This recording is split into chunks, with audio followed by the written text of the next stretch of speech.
Jerk of the year, who is it going to be? Well, you guys voted. We're going to tell you the results of your votes, and then we had our own nominees too. And at the end, we picked based on a combination of all those factors. We're going to start with John Iadarola. You tell us who your jerk of the year was. First of all, I'm going to briefly say that I disagree with your premise. I think it's harder to choose a Turk because it took me like 3 solid days to come up with anyone who wasn't awful. That's the way the world is, unfortunately. Did not take me long to come up with my jerk, and probably won't surprise. Okay, I apologize. I did not get properly set up. Jerk of the year, me. On today's stream. That's just Turk of the year, Edwin, doing his job and remaining below level of the desk. Okay, with that said, let's get into this. My jerk of the year perhaps will not surprise many of you because it combines both the spirit of the title as we use it, which is that the jerk of the year is not necessarily like the person who went out and committed like the worst crimes necessarily. It's someone who encapsulates jerkiness and is also a person in this case who is just an old school jerk. And that's Elon Musk. He's the biggest jerk in the country, perhaps the world, perhaps history. Mainly because he combines a lot of different aspects of jerkiness. He has a large fan base of people who give him credit for things that he does not deserve and has not earned. He is a massive waste of potential. He's a guy who, he's made some good choices in his life. He got wealthy early on in life and decided to invest in a number of companies, most of which have done well. And he could have just done that. He could have just like helped us get to Mars or whatever, help fund this company where the actual engineer is doing the work of producing EVs. Never forget, he doesn't know anything about any of that. Would help to normalize EVs. He could have just done that. And instead he decided, no, he wants to be cool and he wants to be liked and he wants to be funny, and so he's ruined it all. Not only for himself in the eyes of reasonable people, his reputation is just absolutely kaput, and he's done damage to the companies that he's ostensibly CEO of. But also he decided, I need to have a safe space for myself, and it's going to be Twitter. It's going to be the entirety of Twitter. I'm going to buy it and I'm going to ruin it. I'm going to free it up to all of the worst people. I'm going to make a number of different changes to the platform, every single one of which has made it worse.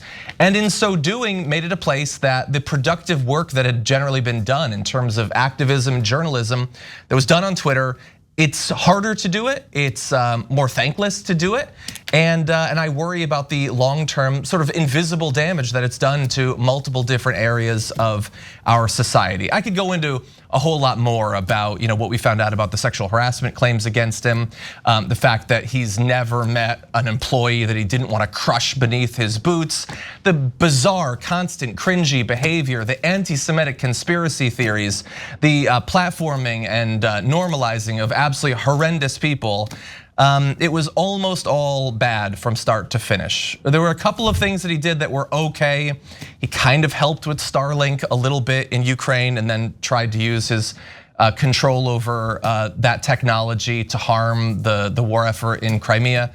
And he also made Ron DeSantis look like an absolute doofus during the launch of his presidential campaign, thanks to it taking place on Twitter, which didn't work anymore. But other than that, it was really bad and he's a major jerk.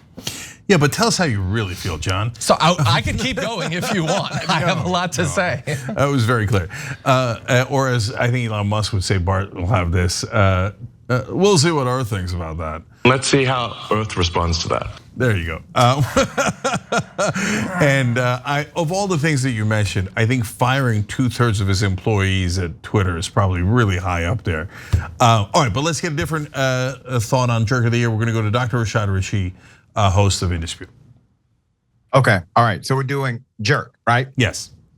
Okay, Matt Gaetz. Need I say more? On face alone? Right. First of all, this hairstyle. Here's the thing. There's nothing to like about Matt Gaetz. I agree with John. You can actually find a couple of things, maybe remnants, with Elon Musk and a few others. But this guy, no. He likes children. He also gets away with major crimes. He sits on committees that he also utilizes to leverage investigations away from him. He gaslights every single day of his life. He acts as if he's some pro-Christian values saint, while at the same time, according to the narrative, he snorts cocaine and shows naked pictures to his colleagues in the House. So that's Matt Gaetz. But here's the dynamic as to why he's the jerk of the year. Matt Gaetz is the future. He's the future of the Republican Party. He is what the Republican Party will look like post Donald Trump. You see, he's still inside of the mainstream, even though he's a fringe human being. Donald Trump will be the worst president if elected. I hope to God he actually gets arrested, prosecuted, and placed in the pokey. But the personality of a Matt Gaetz will personify beyond the Republican Party after Trump. These individuals have no backbone. They are feckless leaders. They have absolutely no care for anyone who elected them. They do not believe in representation. They believe in self-representation. And they hold these positions of power to do one thing, to gain more power. If you are ever confused as to why these political members of Congress or the political gatekeepers of the Republican Party, why are they adverse to alleged values they used to have? Well, they no longer are a party. Their true politics is now power. So whatever it takes to get them in proximity of power, they will now do. So it may seem adverse to some Republican ideology historically held. Why? Because they no longer have a true ideology. It is simply about power. So that is my jerk of the year. Okay, my favorite part of Rashad's explanation was the use of the word pokey. That's right, properly. But look, fairest show in America, so I'll say I actually think that there's at least one redeeming quality of Elon Musk. You mentioned Starlink, John, but I think that it's actually better than you even said it. And on Matt Gaetz, I'll be fair and say there is one thing, which is that he stopped taking corporate PAC money. Okay? All right, you see that? Look at me finding the silver lining. Well, and he agreed to do an interview on TYT, which a lot of others don't, including our friends. Yeah, look at the founder of TYT talking about that. Okay, I agree. That actually, and that turned into a wild interview with some of the things that Rashad mentioned being mentioned in that interview, and then he never came back on. But at least he had the courage to come on in the first place. Look at that. We found two redeeming things. Okay, but overall, not good enough. Not even close. So good point, Rashad. All right, Dave, you're next. All right, so first people have to understand when I'm on the show, I'm always slyly in my own way hearkening back to the Friday postgame show. And so I go to Latin America. And my jerk of the year, people, here's where you all say, what, who? Daniel Ortega, president of Nicaragua. In reality, this is a Lifetime Achievement Award, although he did earn it in 2023, and I'll get to that. But he's basically, he started off in the 80s as Ronald Reagan's chief nemesis on the global stage, other than maybe, Brezhnev or whatever. And he was a leftist rebel leader. He threw out the dictator in Nicaragua, had a little run as president of Nicaragua in the 80s with his leftist principles and was trying to help the population. Then he went out of power, came back into power, abandoned everything. He is now a tyrant. He basically uses the state machinery of Nicaragua to oppress and jail his political opponents. He's thrown out all social organizations and NGOs who are trying to do anything because he perceives them to be against him. He and his family and his children and his wife run Nicaragua basically as a dictatorship. It's the most politically repressed nation in Central or maybe Latin America. 10% of the population of Nicaragua has left, and those are the people now pressing, many of them on the southern border of the US. In 2023, good for Nicaragua. Nicaragua won the Miss Universe contest, and Daniel Ortega didn't like it. He thought that was a threat to him, so he barred her and her son from coming back to Nicaragua and arrested her husband. Like, what is this guy doing?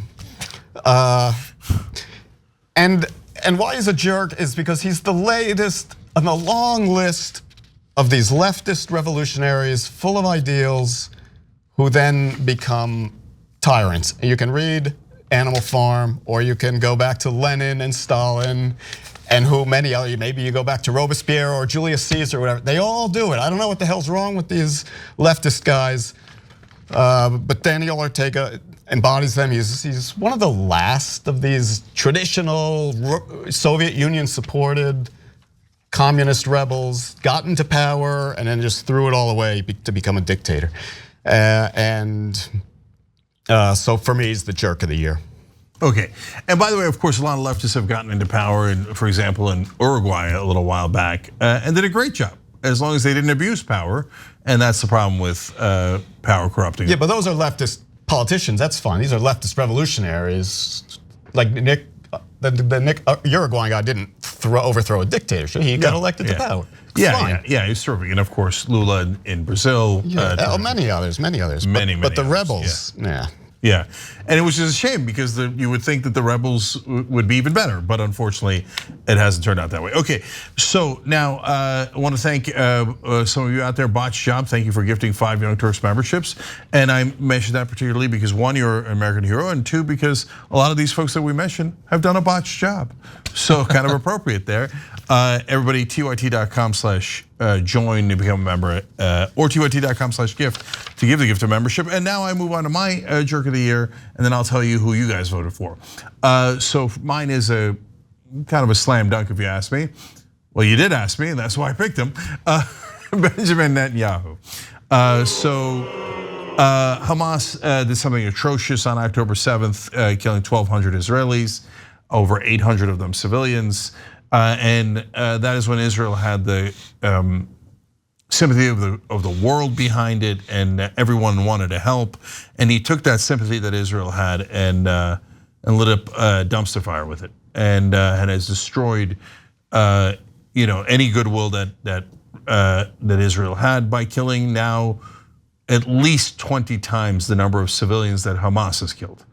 It's by all accounts, New York Times, and including a lot of great journalists in Israel, some of the worst war crimes we've ever seen in our lifetime, dropping 2,000-pound bombs in the middle of residential areas, 4 times larger than any bomb America dropped in Iraq, and the worst fighting in residential areas, 29,000 bombs overall, just endless war crimes and atrocities. And he bragged the other day that he had prevented a Palestinian state and that he would always prevent a Palestinian state. So a permanent state of war is what helps him politically, but it doesn't help Israel and it doesn't help the Palestinians, obviously, doesn't help America or the world. And I can go on and on, but apparently it is evident to all of you as well, because when we asked you to vote for Jerk of the Year on YouTube, in the YouTube community, there was 154,000 votes overall. And the clear winner, Benjamin Netanyahu. 55, sorry, that's on tyt.com. I'll do that one first, keep it up. On tyt.com, 73, he got 73% of the vote, DNC got 15%, Ken Paxton 8%, that's the Attorney General of Texas, and Lauren Boebert got 2%. And they were first nominated and then votes. Now let's go to YouTube community. He got 55% there. Santos got 17, and Ken Paxton got 15, and Ron DeSantis got 13. I was a little bit surprised at how well Ken Paxton did in all these polls. And then don't get me wrong, he's more than earned it. He's intensely corrupt. He is so corrupt that even other Republicans in Texas investigated him, but then at the end they panicked when Trump said, no, we like corruption, and MAGA fan base was like, yeah, Ken Paxton, way to be corrupt, big guy, fill the swamp.